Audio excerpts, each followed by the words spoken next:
ప్రస్తుతం నేను రాజమహేంద్రవరంలోని కంబాల చెరువు పార్క్ దగ్గర ఉన్నాను.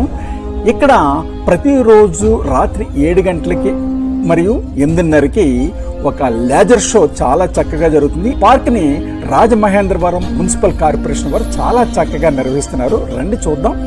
ఎక్కడో పెద్ద పెద్ద నగరాల్లో, మహానగరాల్లో మాత్రమే అందుబాటులో ఉండేటటువంటి ఈ లేజర్ షో ఇప్పుడు రాజమహేంద్రవరం నగర వాసులకు కూడా అందుబాటులోకి వచ్చింది.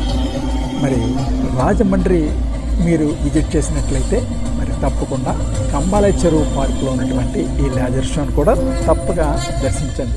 నేనెవరో మీరు ఇంకా గుర్తుపట్టలేదు కదా, నేను మీ గోదావరి.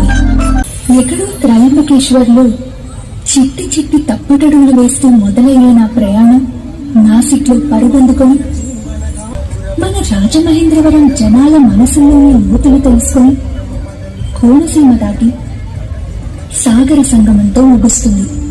సరళంగా చెప్పాలంటే 3 రాష్ట్రాలు, సుమారు 1500 కిలోమీటర్ల ప్రయాణం, 1000 సంవత్సరాల నుంచి నిరంతరంగా ప్రవహించాలని మహాశివుని వరం.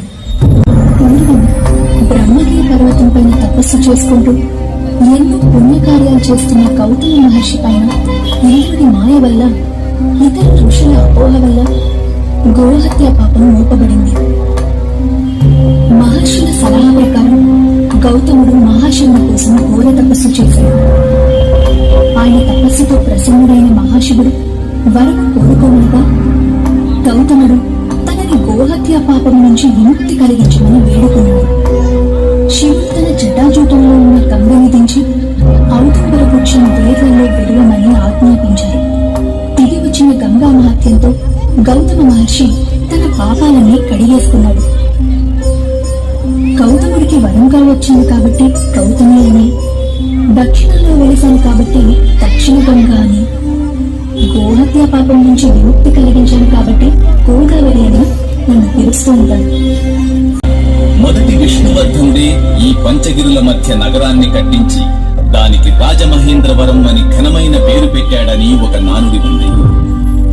మన వెన్నంటే నిలిచిన తెలుగు ప్రజల క్షేమం కోసం మేమీ నగరాన్ని గోదావరి సమక్షంలో నిర్మించాం. దీనిని తమ గౌరవార్థం రాజమహేంద్రవరం అని పిలవదలిచారు.